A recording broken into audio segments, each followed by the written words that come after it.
Members, we are considering the address in reply, and the question is the motion be agreed. This is the valedictory speech of the Honourable Darren West.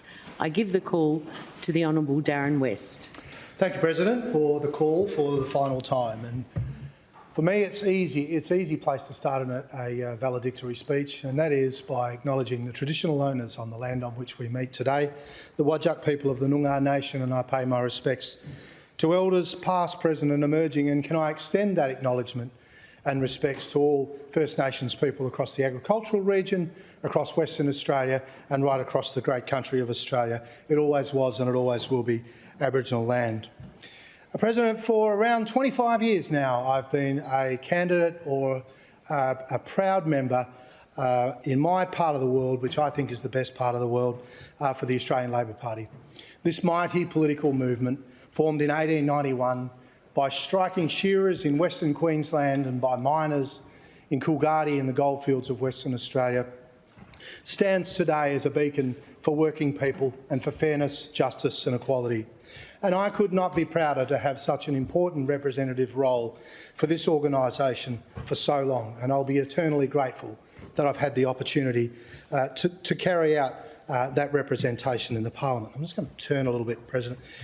So it's an immense honour to be the representative of Australia's oldest political party and, at the moment, the most successful political party in Australia. As I've mentioned in my inaugural speech, and at a time like this is probably the first time I've read back on my inaugural speech, I noted that there are 95 members in the Parliament of Western Australia, and to be one of those is not easy. To be one of those is an immense privilege, but to be elected 3 times is beyond an immense privilege. And from someone who comes perhaps from the outside, not the traditional Labor background or Liberal background or even National background, someone who takes risks for a living, someone who is not afraid to speak up and speak out, there is probably... my timing's been pretty good, I think. I'm not sure that there'll be many of my kind again in Parliament, but I'm proud of who I am and I'm proud of what I've achieved, and I've been very proud to serve in this role. There's a few things that I can report to you, members, that in 2013 was my first election. It was a difficult election for us in the Labor side of politics, both federally and at a state level, and we lost them both. In 2013, the agricultural region returned a vote of 17% to WA Labor. In the next election, when we worked hard to rebuild the brand in the regions, and particularly around Geraldton, we achieved a result of 23% in the agricultural region, still one of the more challenging areas for us. But, President, in 2021, in that famous victory, the agricultural region elected not 1, not 2, but 3 upper house members and returned a vote of 44%. That's a remarkable increase that I think all of us can be proud of, but I do take great comfort from, and I do thank the people of the agricultural region for your support over that time. When I started, there was no office in the ag region. We had less than 10 members of the party. We've had up to this election 3 offices, around 200 members. We're back in the agricultural areas. And whilst this election was more challenging for us, and some of that vote did slide away, we are still a force out in the agricultural region of Western Australia. And I thank all of those that have come along in that journey for that. When I started in opposition, we had to be disciplined and effective, and it was tough. And there are only 7 members of this chamber that were here when I started. 3 more came along with me, but I just remind those that agriculture was alphabetically before the other regions, so I was the first one sworn in of our 2013 crew. So, I've been here longer than you by minutes. But that is a very small crew who've been here for that whole 12-year journey, and I think demonstrates the amount of people that churn through this place, and that's good, because it isn't a parliament; it's a group of people who have a like-minded view to make the country a better place and the state a better place. And to all those people, it's been wonderful. What I didn't realise, someone asked me recently, what did you learn about Parliament that you didn't expect? And the thing I think that I've learned the most that I didn't expect was that the friendships that you form across the aisle. and both within your political organisation and party, but also across the aisle. And there are some great people coming to this place on both sides and into the other place on both sides. And it is an immense honour to know and work with all of them. Didn't get on with everyone, but that's okay. That's how it is. But that is the big thing that I've learned, is that I've met some wonderful people from all sides of the political divide. It was very difficult in the early days, and we had to shape policies from opposition. And I remember the really strong work of Ben Wyatt, Roger Cook, Rita Saffioti and Mark McGowan in those times in opposition, and others, the Shadow Ministry, of course.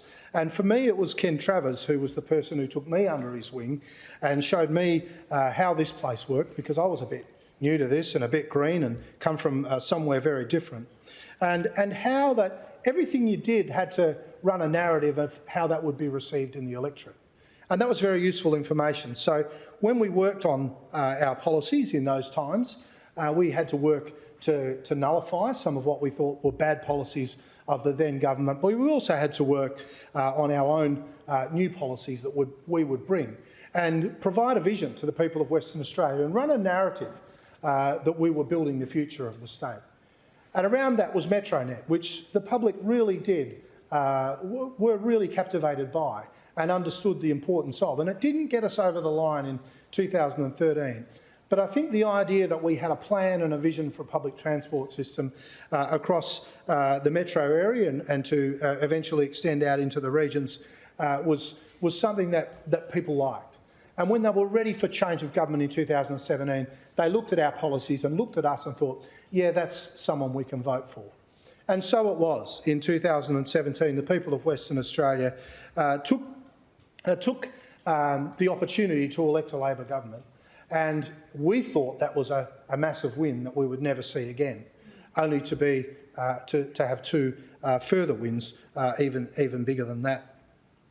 My political journey, I think I can attribute back to a few people from my family. My grandfather was a great Labor man and lived in Western Victoria in the electorate of Malcolm Fraser.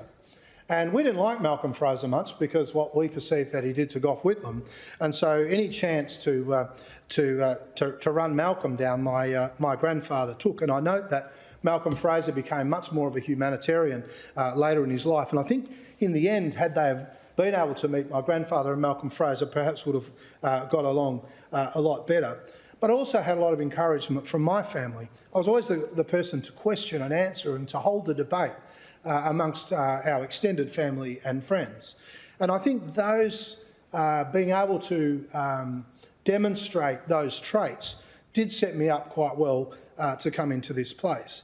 But it was a meeting with the late Kim Chance and Alana McTiernan at Parliament House that here one day about a road from Lancel and inland so that we could cut our lime back to the land that needed it directly rather than coming down through Perth, that really piqued my interest in being able to achieve things for the region that you live in and being able to make change.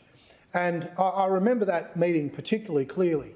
And I also remember the phone call I got not long after from Alana McTiernan. It was back in the days where phones were quite large, and I thought someone was playing a bit of a joke on me, but asking if I might consider being a candidate in a very safe Liberal seat at the upcoming state election in 2001.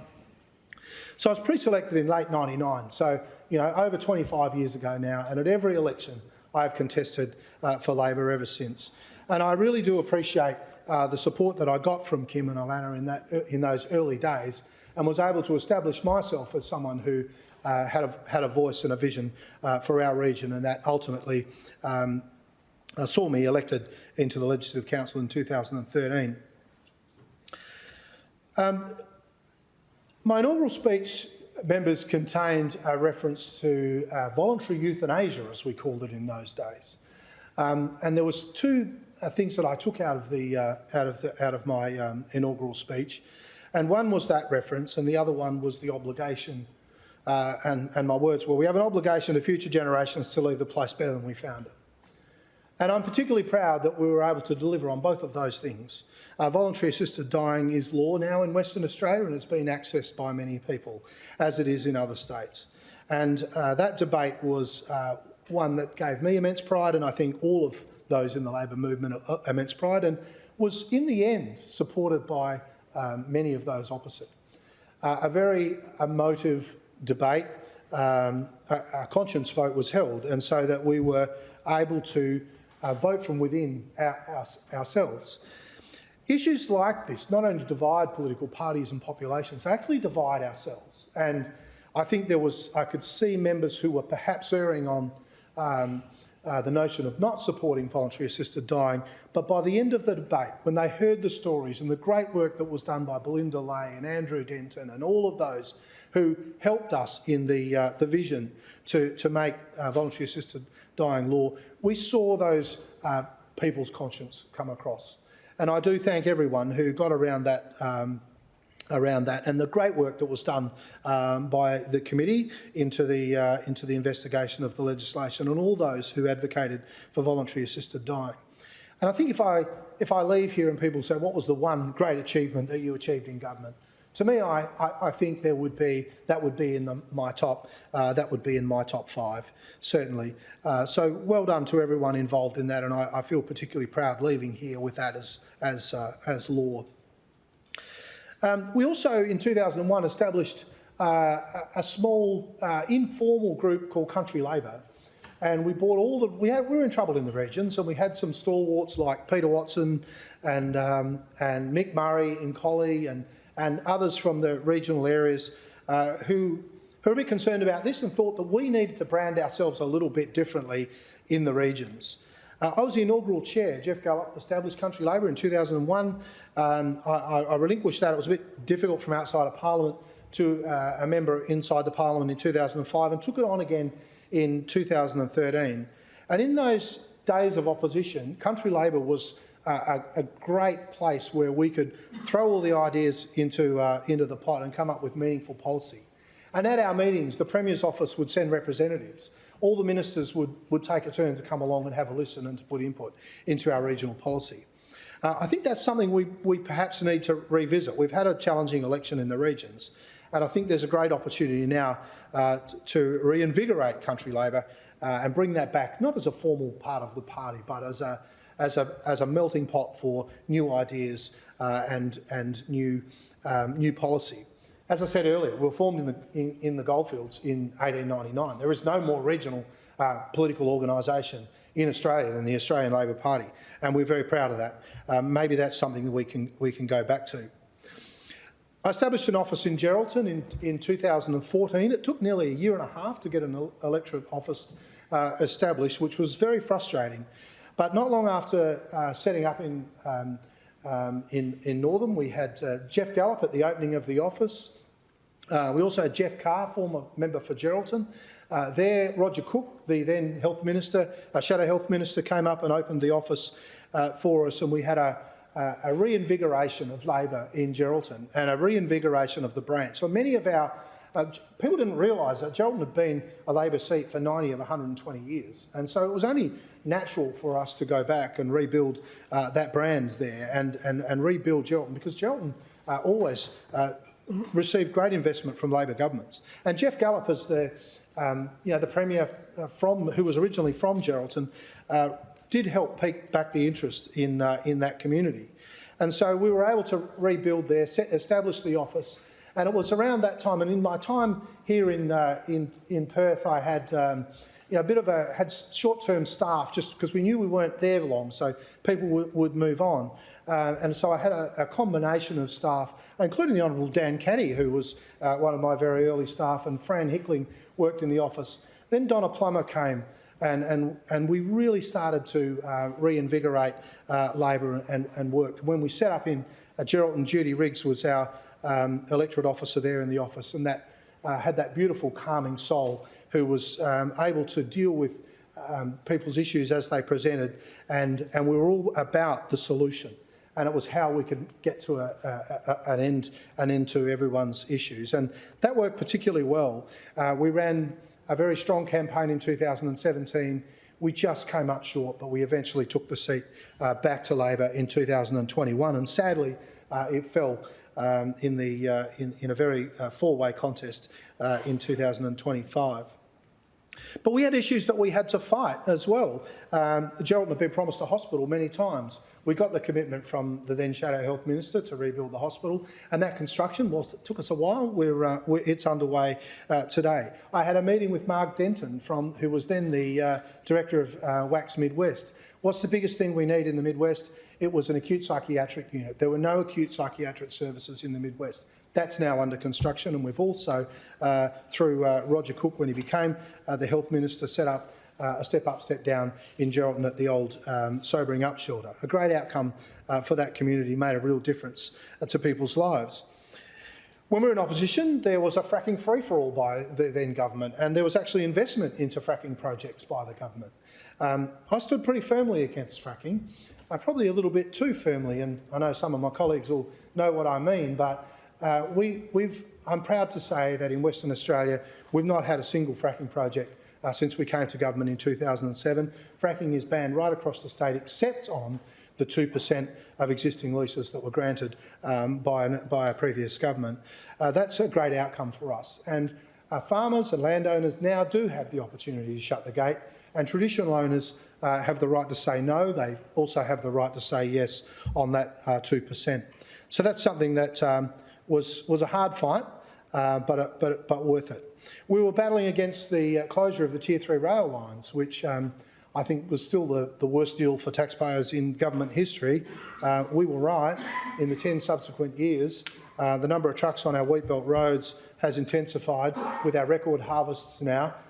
3 of the last 4 harvests have been over 20 million tonnes, to the point where our roads can't handle any more. I welcome the Transport Minister's desire to bring back the rail network into public ownership, because I think that is the best place to provide that service rather than deliver for a profit. I was also very critical of the move by the previous government to transition Year 7s into high school. Something I wanted rolled back, but once these things are set in place, it's actually as big a job to roll them back as it is to implement them in the first place. But that had a profound effect on a lot of our small schools across the agricultural region. And the first thing I did in this parliament was table a petition of over 4,000 names against that. We were able to introduce a statute of limitations for institutional child sexual abuse. Mark McGowan came to Katanning and met with some victims of the St Andrews hostel who were abused in that facility by a sexual predator. I'm very pleased to report now recently to the House members that St Andrews hostel in Katanning has since been demolished, and I thank the Education Minister for making that decision. That facility had no right to be in that community any longer, and a memorial park is now on that site. But above all, members, when we came to government, Western Australia was in a full-blown recession. Unemployment was at record levels. You couldn't sell a house. I mean, imagine that now. Houses were on the market for 6 months or more and people gave up trying to sell them.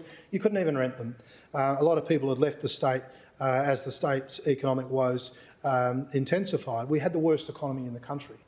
And it was a bit embarrassing to be a resource-rich state like us, but be rated 8th in the State of the States report.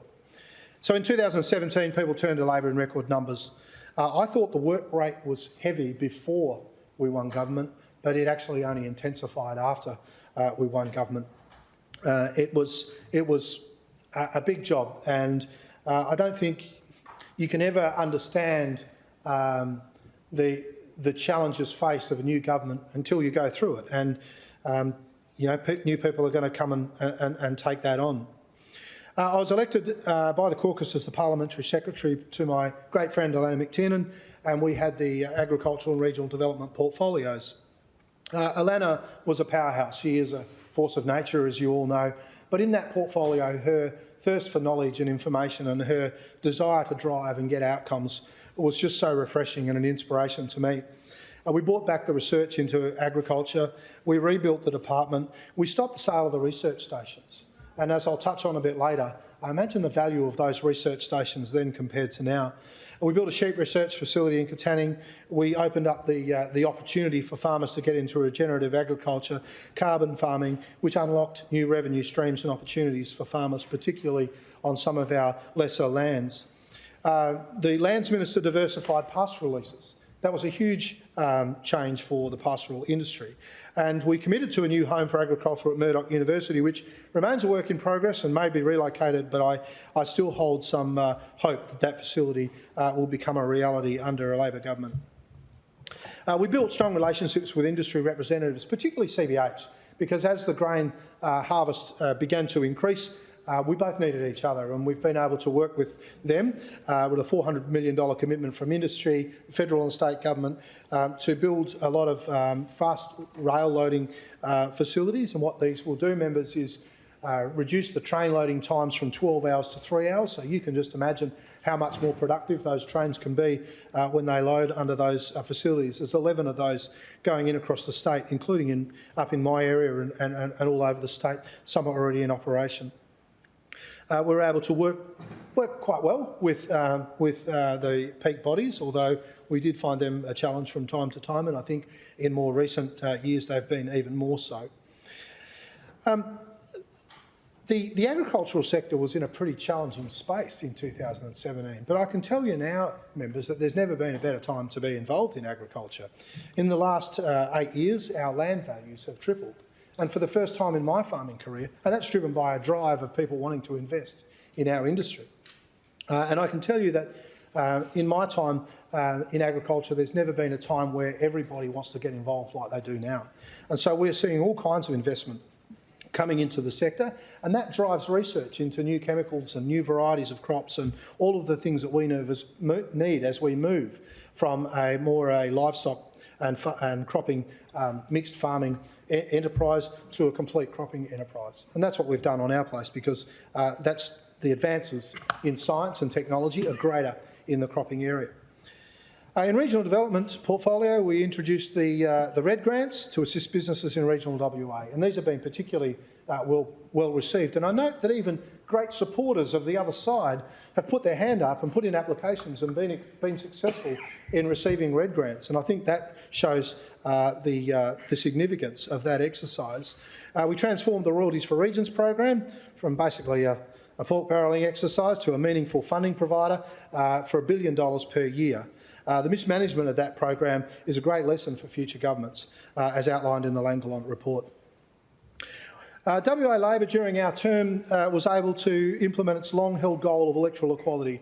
The Legislative Assembly changed in 2005, where all electorates were of an equal vote, and now the Legislative Council, starting tomorrow, is elected by votes of equal value. What a great outcome that is for democracy in Western Australia. We had a situation where some people's votes were worth 9 times other people's votes. And if you're going to have malapportionment and gerrymanders and vote weighting, the question is whose votes are weighted and by how much. This way now, everyone's vote is of equal value. I'm particularly proud of that, and that is also in my top 5, along with fixing the economy. We also, Alana and I also at times had the portfolios of ports, which is just a fascinating portfolio. You do a lot of work for not a lot of reward sometimes, but every project pretty much in Western Australia needs a port. We had hydrogen industries, which I still think is the fuel of the future, but you know, that and battery technology will drive us forward. And we were working with the Premier on the portfolios of jobs and trade, which to me opened up a whole, whilst I was quite well versed in agriculture and regional development, these new portfolios really were of keen interest to me, and I learned an awful lot about things that I would not have otherwise been exposed to and able to work with industry on. Alana was very hands-on and gave me delegated me to a lot of tasks, and I learned a lot, and I will always appreciate that. Alana, you backed me in, and not everyone does, and I do really appreciate the opportunities that you gave me and what I was able to bring away from that and contribute to. Upon Alana's retirement, I became the Parliamentary Secretary to Minister Reece Whitby. We had the Environment, Climate Action and Racing Gaming portfolios, later to become Energy, Environment and Climate Action. As the Honourable Peter Collier mentioned earlier, there's a couple of things I deeply agreed with him, but that energy portfolio is fascinating and it's massive. In 20 years' time, our energy will be derived from a completely different way to what it is now. And that transformation is not only necessary, but is vital to the future of Western Australia. And it's in good hands. We are getting there with around a third of our energy now provided from renewables. We've invested heavily in batteries. We'll always have gas as a backup fuel. We're phasing out the coal-fired power stations by 2030. And I note that the UK, who installed the world's first coal-fired power station, has recently closed all of their coal-fired power stations down. That's the way the world is moving, and Western Australia is well placed. And as I say to anyone in the energy industry who will listen, if we can't make renewables and storage with gas backup working in Western Australia, you're never going to make it work anywhere else. So that's the way that our energy mix will move being forward, and it was just wonderful to be a part of that transition. There was a lot of other things that we did in government, but they are well documented, and I think no matter how partisan you are, nobody can argue that our government has been a highly successful one. I want to turn to the people that I've worked with and met, and that's been the best part of this job, is that you just get to work with some amazing people that you wouldn't have had the opportunity to work with. You get to meet people that are driven as much as you are, and in many cases even more. But there's an old saying that people will never remember what you did or what you said, but they'll always remember the way you made them feel. And it's always those people that made you feel good that you remember the most. And I've received a lot of messages since I've announced that I wasn't contesting the last election and was not intending to continue my career. And I'll always remember those too. To everyone who sent me messages, well-wishing messages, thank you all. I've had some particularly touching ones that I'll carry with me for the rest of my life. Coming to Parliament is a bit foreign for a farm kid, you know, and it took me a little while to get used to being here. A lot of things that happen here still don't really make a lot of sense to me, but they're done for the reasons that they're done. But the staff here at Parliament are all wonderful. To Sam and the team here in the chamber, to the clerk and all the deputy clerk and all the staff here, thank you all so much. I've probably been one of your more challenging members at times. Always leave things to the last minute and want stuff, 5 minutes ago, but you've always been accommodating, and I do thank you all for your help and support, particularly the chamber staff. You're all fantastic. Hansard, don't know how you do it, especially those of us that get up and ramble on a bit, but you always get things accurately, and what a skill that you have. That power of concentration is something that we all envy. Parliamentary services to Rob and the team, thank you all. You've been great, especially as we come towards the end of our terms, making sure that anything we think we might need you've already thought about. The hospitality staff, what a great crew you are. And I note that most of the hospitality staff have pretty much been here the whole time that I'm here, so you clearly love the role that you have, and we clearly love having you in those roles. So thank you all so much. It is just so nice to see you all from when you come in here early in the morning for a much-needed hit of caffeine to when you're still here late at night needing something else that comes in a glass. You're all wonderful and very helpful and thoughtful, and I think understand a little bit of what some of us are going through at different times. Not every day's a good day. To committee staff, you've been very helpful to us. Committee work is very important, and I'll touch on that a little bit more later, but can I just take the opportunity, Colin de Grosser and I have been on a committee. Many of us have been together on committees. I've had the great opportunity of being on the Public Administration Committee for all of my 3 terms, thanks to all the staff that have worked with us in that process. Reception staff, again, sorry, I usually let you know I've got guests coming as they're walking up the front steps, but never a problem. You always get it sorted for us, thank you. The outdoor staff, and a special shout out to our security staff, particularly those that have to stand outside on hot and cold weather, just making sure that this precinct is safe. This parliamentary precinct was not set up for a modern parliament, and that's okay. It's a beautiful traditional old building, but there's not fenced off areas where we can walk out to our vehicles, and we have dedicated people who stand there and make sure that we're safe. Thank you all for your work, and I make a point of doing it every day, but yeah, when it's cold or hot, they're still out there making sure that everything's right. And to the outdoor staff, the place always looks $1 million. Well done. I got a special note from the clerk yesterday that really touched me, and thank you, Sam, for your well wishes. That was particularly appreciated. I've worked with 3 presidents over the last, since I came to Parliament, including the first woman president, who's sitting over there. There's been 4 speakers in the other place, including the first woman. There's been 2 party leaders. There's been 2 deputy leaders. There's been 3 leaders, 3 leaders in the Legislative Council across both sides, including the first woman. And we saw the first Aboriginal woman elected to the Legislative Council. So a lot of firsts in my time in this Parliament, isn't it great? There's probably still a few that can be achieved by futures Parliament, but we can't do it all. We've got to leave something for those that come along after us. A few other things we've done was we've made these hours of the House a little bit more family friendly. I certainly, for one, appreciate not being here till 9:45 at night, and for regional members it doesn't really matter because you're just going home to go to bed. There's no family waiting for you or anything, but those late nights really made the next day tough, and I think that's been a great change to move those hours back to 8:45 and 20 past 6 and do a bit more through the day. So to those that instigated that and made it happen, I really appreciated that. And whilst it was contentious, I think saying goodbye to the dear old afternoon tea break was a good move. I didn't mind going out and having a cup of tea with everybody else and a sausage roll and a scone and some of the delicious food that was presented before us. But what I just was averse to the 5 minutes of bells when we came back, and those bells would ring for 5 out of the 15 minutes, and it made that whole Parliament afternoon tea experience less enjoyable for me. And that was an extra half hour that we could work into the sitting day to help reduce our times. Parliamentary whips. Now, what an interesting relationship that is between members of Parliament and parliamentary whips. And you know, not a job that I ever sought to do, and a particularly challenging one at times, no doubt. But all the parliamentary whips just loved me. They just loved everything about me. They would always send me texts, all of them, every day, saying, "Can you please come back in the chamber?" And I just took that as such a, they really like me, these guys. So they want me, they want me back in the House. How cool is that, you know? Repeatedly, time after time after time. They wanted me back in the chamber with them. Lovely. Yeah.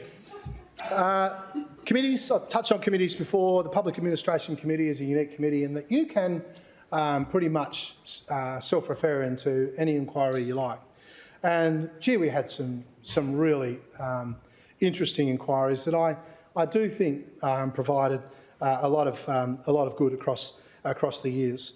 In my first term, we did an inquiry into the Serco contract for custodial services and court security. And that was a bit of a contentious contract. That was a contract that had been outsourced, and I have a particular view that human misery should never be outsourced by government. And I encourage future governments to uphold that notion, that where there is human misery, that should be a service provided by the taxpayer, because it is a service that should be delivered in the best interests of those who are unfortunately users of that service, but also to the general public to know that there is no profiteering or profit-taking from services into human misery. And that includes custodial services and health. And we looked into those contracts. Now, once they're let and privatised, they are very difficult to wind back. And there are, you know, I will even concede that there are some advantages or some appeal to government in outsourcing some of these contracts. But I really have been proud of that we've brought, for instance, Main Roads, Water Corp, some of those staff back in-house in recent years, and I think there's a lot more that we can do in that. The Mandurah Health Campus is coming back in-house, and I would hope that others do as well into the future. I think these are core Labor values that we should look to strive to and implement into the future. Thanks to all the committee staff. We also, as well, and all the committee members on which I served, we also did an inquiry into St John Ambulance, which I think was our most publicly well known. I still get hugs from paramedics and volunteers who know about the work that we were able to do in that inquiry and what we were able to expose. And rather than say, let's bring that ambulance contract back in-house, because again, there are good reasons why St John are well placed to deliver that contract, I think it was a very timely shot across the bows, if you like, that we need better from our ambulance service delivery contracts, and that, to their credit, St John Ambulance took it on the chin and have made great moves in doing that, bringing the call centres together, working a lot of the changes, the way that paramedics are regarded and volunteers are regarded, trained. These are remarkable people who go out and see the worst sometimes that society can dish up. To me, it was a little bit hard listening to a lot of the testimony when you'd just been through this ridiculously traumatic experience, but there was another call and you had to go.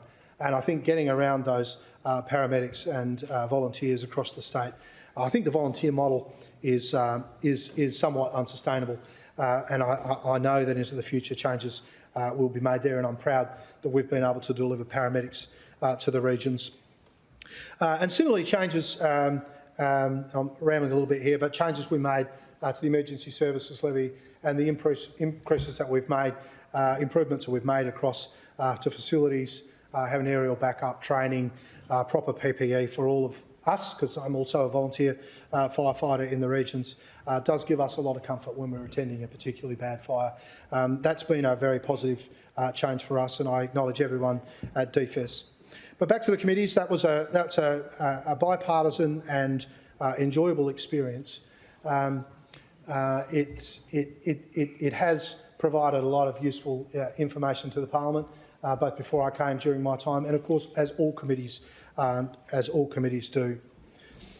Fun fact, members, I think I would be the only member of Parliament ever to serve 12 years and never go on an overseas trip. I'm quite proud of being able to say that. There was an opportunity to go a couple of times, but timing didn't quite work for me. But I've stayed in Australia and mainly in Western Australia during my time. Doesn't mean I haven't been able to learn a lot from what other jurisdictions are doing, but just something that is important to me, and I actually feel proud leaving the Parliament saying. I've had many friends, made many friends along the way, and kept many old friends. I've lost a few friends from the role that I've had in the Legislative Council. Some people just can't seem to look past the political divide, and that's a matter for them. I'm okay about that. But I have met a lot of great people and made some strong friends along the way. But when I was reading my inaugural speech, some names were there: Tanya and Christian, David and Roz, and Dane and Lisa. Still firm friends today, and I think they might all be here today. So friendships can endure a political career. I do look forward, though, to spending more time with all of you, because your family and your friends are the ones that lose out when you take on a political career. Now, gets to the hard bit for most people, and probably will be hard for me too, but I do want to acknowledge my family. As I've said, you give up an awful lot to come here. They give up an awful lot to come here, and it's not their choice for us to come into this place. A lot of time away, a lot of time where you're pulled in 10 different directions. There's just things that you need to go to and do and be a part of, and come down to Perth to Parliament, and it's almost always at their expense. A lot of the stuff you get dished up on social media, I mean, we sign up for that, but they don't. And I think that a lot of the people on social media must forget that everyone who's a member of Parliament or a public figure does have a family, and that family deserves some respect, even if you have none, for the person that you're getting into on social media. It's a cesspit and it's out of control. I put up a pretty simple ad on Marketplace the other day for some leftover hay that we had, and one very brave person from behind his keyboard suggested that I'd be doing everyone a favour if I took my own life. And I just don't understand why anyone would write something like that, particularly at this time. But that person clearly hadn't thought it through, that this person has a family. And so they become the victim of a lot of pretty ordinary behaviour and opinions and views. So to my family, I'm sorry about that. It has been difficult for you. When I gave my inaugural speech, Madeline turned 18 on that day, which is why I wanted to make it on that day, and I wanted to make my valedictory speech today because Maddie lives in Sydney now and could be home. Maddie's working for a fourth Premier. She's worked with Anastasia Palaszczuk, Roger Cook, Mark McGowan, and now Chris Minns in New South Wales.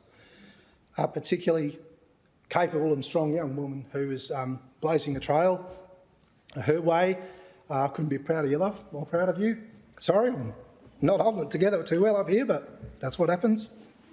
To my son Dylan, he's on the farm and has been there for 10 years now.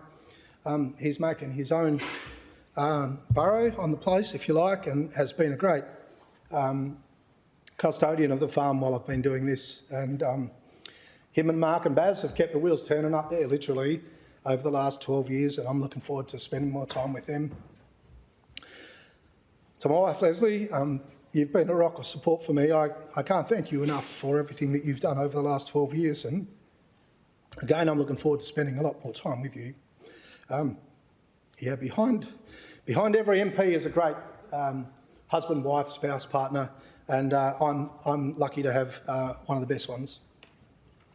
My grandparents are no longer with me. They've taught me a lot about family and grew up in a different time where we could understand how difficult it's been for past generations and drive us to make the future better for future generations. They've all gone, but they taught me a lot. My sisters and their husbands, they were here at the start. They're still here. I also look forward to spending more time with you and your families. It is I think, a cause of some pride for people to have a family member in the Parliament, but you don't get to see as much of them as perhaps you would like to. To my mum, who's known me longer than anyone else. Where are you, Mum? Up the back here. You've taught me so much and done so much for me. I can't thank you enough. It's been great being in Parliament because I did get to spend a lot of time with you because you live in Perth now, but I'm looking forward to being out of Parliament as well. Thanks, Mum. Love you very much. To my in-laws, to Nan and Pop, the boys, Brennan, Roz, Tanya, Christian, thank you all for your friendship and support over the years. I mentioned the farm workers. Thanks, guys. Interesting relationship, turning up to the farm in a suit, asking people what you sort of expect them to do for the next couple of days, but they've been great about that. And I know they're very supportive of what I do, but I think they're also, I think they're looking forward to having me back a little bit like the Whips, having me back at the farm from time to time and working together with them. I am looking forward to that. We've got a great crew up there. Mark's a very proud Noongar man, and I love having him around, and he does bring a whole lot to our farm. This is going to be just as hard.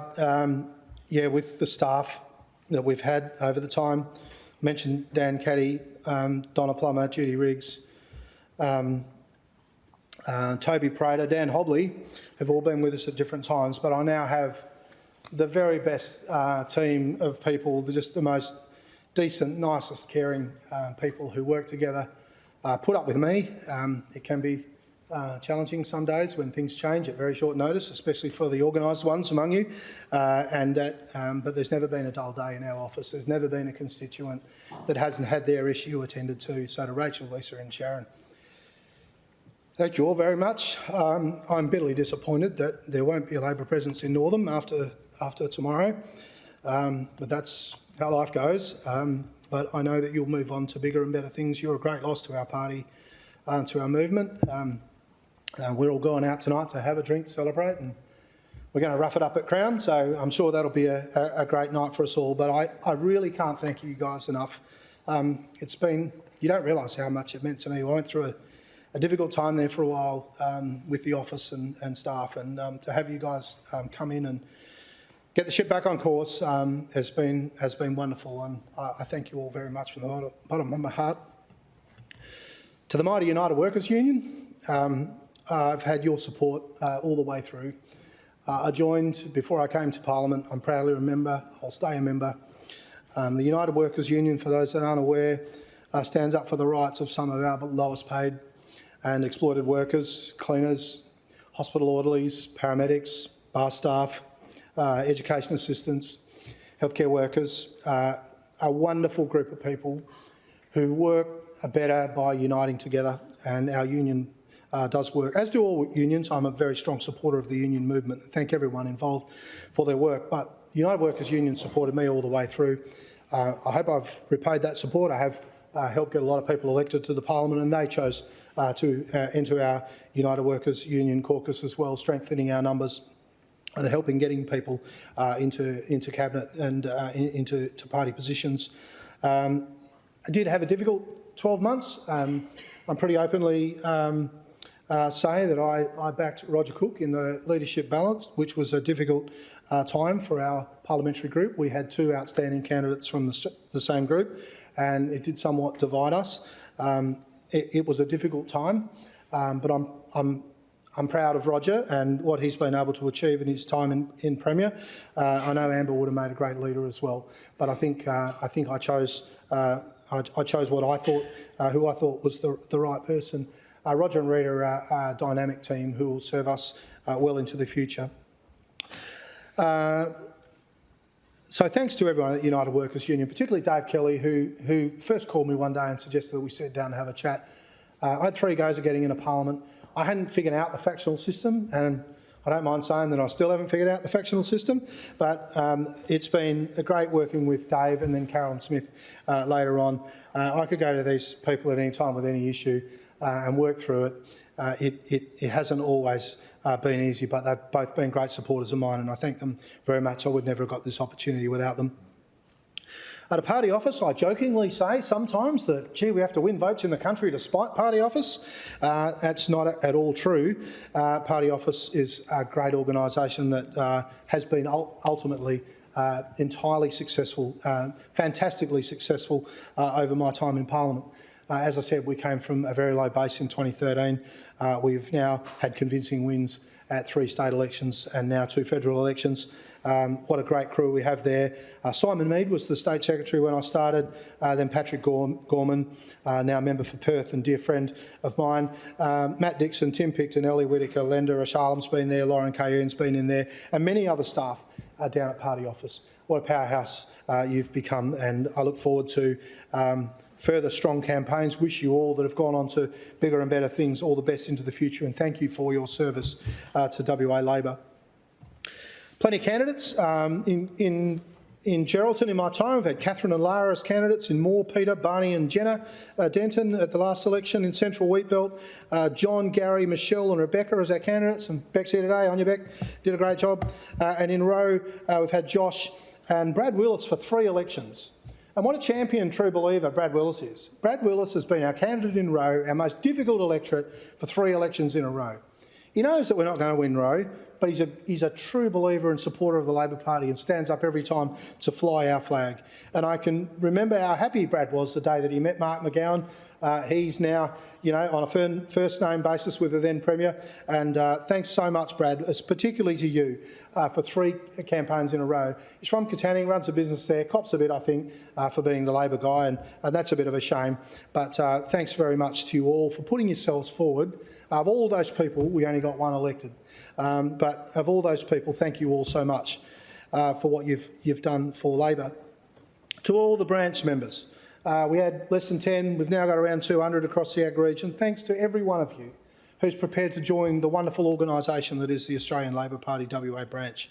I really do appreciate it. That's given us strength in numbers, given us a voice in the higher levels of the party. Thank you all so much. Please keep the faith and stay joined up as members. We need you now as much as ever. To the hundreds of volunteers and supporters that make our party what it is. It's not a party, it's a group of people. And it's a group of people that believe in social equity, fairness and justice, as I do, we all do. Thank you all for your small but important roles.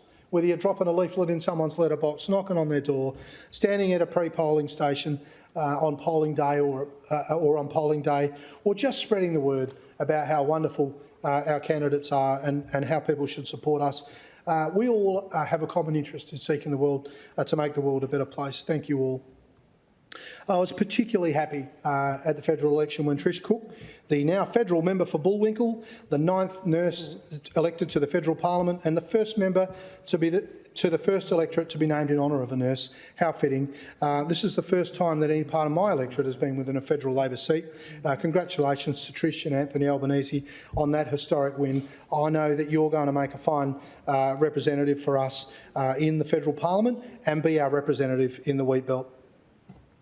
The old saying, if you want a friend in politics, get yourself a dog is absolutely true, despite what I've said earlier, but loyalty comes in no greater form than our pets. And for most of my political career, and as those that know me well would know, that last week we said goodbye to our beloved Kelpie sheepdog, Jess. She nearly made it to the end of my career at the ripe old age of almost 17. That was a sad week for our family, but we still got Buddy. He's still around, and I look forward to spending more time with you, little fella. Back to our volunteers, 4 months in a row. Sorry, I missed this earlier. 4 months in a row, we had people standing on a pre-poll in Northam, and there was 10 of us. So to all those people who stood on a pre-poll for different times over those 4 weeks for the state and federal elections, thank you all so much. I look forward to catching up you individually a little bit later on. The other thing we support is universal health care. We all pay the same price for a postage stamp or a unit of electricity. How Labor is that? The sale of Western Power actually threatened that uniform tariff, and we were able to stop and overturn that. Members, I just turned 60, and whilst time's been kind and I don't look anywhere near that old, it gave me cause to reflect. My father died at 60, and I think it was probably the biggest thing that made me realise that this was the time for me to go and do other things. There's a lot of things you can do in the world, and being a Member of Parliament is one of them, but there are many others. And I've got other things that I want to achieve in my life. I want to spend more time at the farm. I've learned a lot in this role, and maybe I'll get the opportunity to use that elsewhere, whether it be for a not-for-profit, on a board or in some other way. I'll find an interest. I want to do a bit more travel, particularly around Western Australia. And whilst I've had an opportunity to see a lot of the agricultural region, it's usually a fly down for a meeting or a function and get on the plane the next morning. I want to go and spend some time in some of these places and hang out with some of the people that I've met.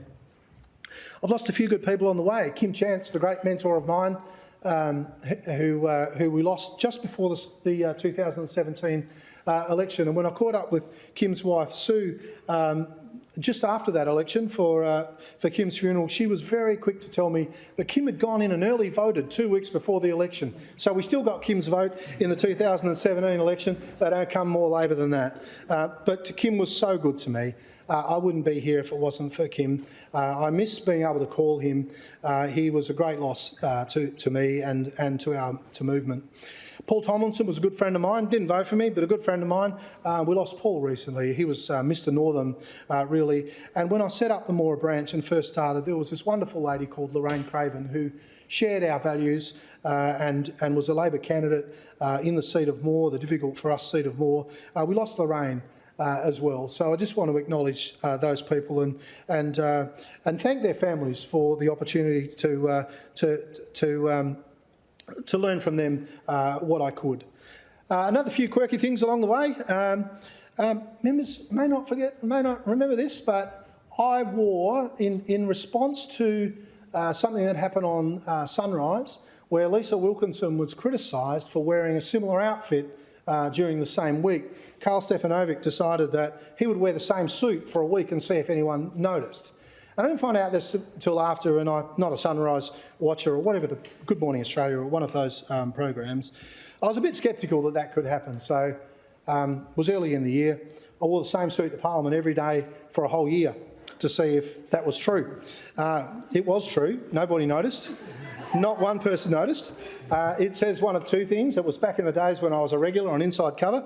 It says one of two things, that we either have a gender equity issue here where women are expected to wear different clothes all the time and men can wear the same ones, or no one's taking any notice of what Darren's doing. Probably a bit more of the latter, but it still is an issue today, and I don't understand why, but you can wear the same suit. I did get it dry cleaned from time to time for those that are concerned, but I did wear the same suit to Parliament for a whole year, and it actually inspired an Elston cartoon, which was one that I've had printed off, and it says dress code in Gamelling, it says work, fancy dress and social, and it was all the person wearing the same clothes for every picture. And I know people that have taken that cartoon, had it printed off and given it to their fathers. I got to go on Rock Quiz. That wasn't parliamentary related because I didn't dare tell them I was a Member of Parliament when I got on the stage in Rock Quiz, but that was a life highlight for me that's happened in this time. Got a little bit nervous sitting next to Ella Hooper from Killing Heidi and answering questions, but that was a great experience. I'm also part of a very famous duo. that people may not know about. At Labor caucus retreats, there's this duo that comes and performs. Remember their name may not be particularly parliamentary, but I can't change it here. They're called Fart and Carbuncle. And Fart and Carbuncle performed the original Simon and Garfunkel songs before they were stolen by Simon and Garfunkel. The words changed and made into hits. We've had a great time doing that with my great mate Dave Templeman. Look forward to performing together in the future. Dave was going to come today, but he's got to take one of his kids to an appointment, and that's a fair reason. But I'm sure that we will get the band back together in due course. Look, we don't charge much, and there's still a few outstanding invoices too, Labor Caucus Secretary, that we would like you to address when you can. I've been a proud member of the parliamentary cricket team with some of the other members in here. Mixed results. Cricket's always the winner when we play the press. They do tend to fabricate the results and perhaps sell up the performances a little bit or sell them down. But we've had a great time. It's been a great opportunity working with the press. Probably still got that image of Gary Adsed's stumps getting splattered in every direction to my bowling. That was a wonderful experience. Thanks, Gary, for that. But it was a great time, and can I encourage anyone who has a love of sport to get involved in parliamentary sport. Set up the Parliamentary Friends of the Arts and Parliamentary Friends of Landcare. Had my staff swooning when Cav Templey came up to Parliament. There was it was a bit hard to get them focused on the role that we had to do that day, hanging out with Cav. But thanks to everyone who was involved in those organisations. I do hope that those continue onwards, and that people pick up that, particularly the arts. What an important sector, and to have, I think the arts community do really appreciate having friends in the Parliament. So please, I hope someone picks that up. Members, I got emu export back to the Parliament where it belongs. It's proudly in the fridge behind the members' bar. So anyone who wants to have one of those, have a drink to emu export. But it is an iconic West Australian beer, and it did strike me a little bit strange that it wasn't in the Parliament. So thanks to Enno and the parliamentary staff for getting that back into the fridge. It saves me from having a few in the little bar fridge upstairs. I can just go down and get one publicly. I just want to touch on, and this is perhaps going a little bit over time, but I do just want to touch on the two premiers that I've served under. Mark McGowan is a great friend of mine. He's one of the first people I met when I sort of got around politics in the late 90s. Mark was a great mentor to me. He's a great guy, and he was a fantastic premier, as we now know, leading us through the COVID pandemic. But I think his greatest legacy will be fixing the state's economy to now going from 8th in the country to first and a clear winner. Thanks, Mark, for everything. We didn't always agree on everything, but when we didn't agree, we were able to do it respectfully and privately. It was great to serve with you, and I do hope that we can catch up from time to time and talk about the good old days. And to Roger Cook, what a difficult time that would have been when Mark's retired reasonably unexpectedly, although when you look back there may have been a few signs. And then to have to step up the way he has been a testament to him and his character. What a great leader of our state Roger has become, and will continue to do so into the future. Some of the small things, small election commitments that we've made over the time have made a significant impact onto some of those. My favourite one is the Merredin Men's Shed, who put up with a broken down forklift for many years. We were able to get them a new one. I rarely go to Merredin without someone coming up and thanking me for the new forklift. That's the sort of stuff I love. Small amounts of money make a huge difference to these organisations. I went to sleep in the chamber at 3 a.m, got on TV. It was a micro nap. I wasn't asleep for very long, but it did make it onto TV. I bought a swag to Parliament for a late night sitting. Didn't end up sleeping in it, but I was ready in case it was a particularly late finish. I gallantly protected the Education Minister when we had the sprinklers turned on us, didn't I, Minister? I did. I got between that pulse of water and the Minister, and held out my coat, and in main kept the Minister dry. I do think they were turned on purpose. But the joke was on them. That's another thing that I've had to do. I had a text this morning from a former colleague describing me as one of a kind. I think that's the nicest thing anyone can say to me. I'm proudly one of a kind. I don't quite fit in anywhere. I'm a little bit strange, a little bit quirky at times, but I do everything that I can to the best of my ability, and sometimes it works out okay. I'm proudly my own person. I'll do things the way I think is right, and I'll continue to do that into the future. I come from a background where you need to take risks for a living, and where success is achieved in far different ways than it is here. For me, the timing here was right. One of a kinds has come and gone, I think, the time for them, and we live in a different world where a single social media comment can define your career. Very few regrets, but I do echo the sentiments of the Honourable Peter Collier. Lack of progress in the area of Aboriginal affairs. That's a shame on us all. You know, I do think it's strange, as the Honourable Sally Talbot pointed out, that in 2025 we have political leaders that won't stand in front of an Aboriginal flag. That shows how far we've got to go. The rights of Aboriginal people, the oldest continuous living civilisation on the world, are far lower than the rest of us. And bigger and better than me have tried. I do wish it would change. Media and social media have presented me with a few challenges, but I acknowledge all members of the media and sort of thank them, I think, for the things that they've written over the years. Members, this morning I woke to the sound of a tractor seeding wheat in the house paddock, and the sound reassured me that the time is right to go. I played a small role in a government that set WA up for the brightest of futures, and I'll always be proud of that. Our state's in good hands with Roger and Rita at the helm. I'm going home to the farm president because I know that, like you, President, and Liz Kerr, they'll concur with me. One of the reasons that I think it's a good time to go, because I think it's the year of the pies. I wish those continuing on and those beginning their times here all the best for the future, especially you, Stephen Dawson. You're the ideal person to lead the LC into what will be a more challenging time in the Legislative Council with a democratically elected crossbench, and I think that you are the man to handle that job for us. So that's it from me, everyone. Thanks again. It's been great knowing you all. I've really enjoyed my time here. I look forward to the future, and I know you'll all do your best going forward. Thank you, President.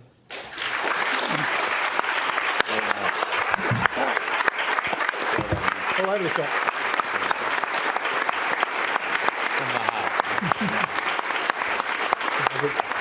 That's enough now.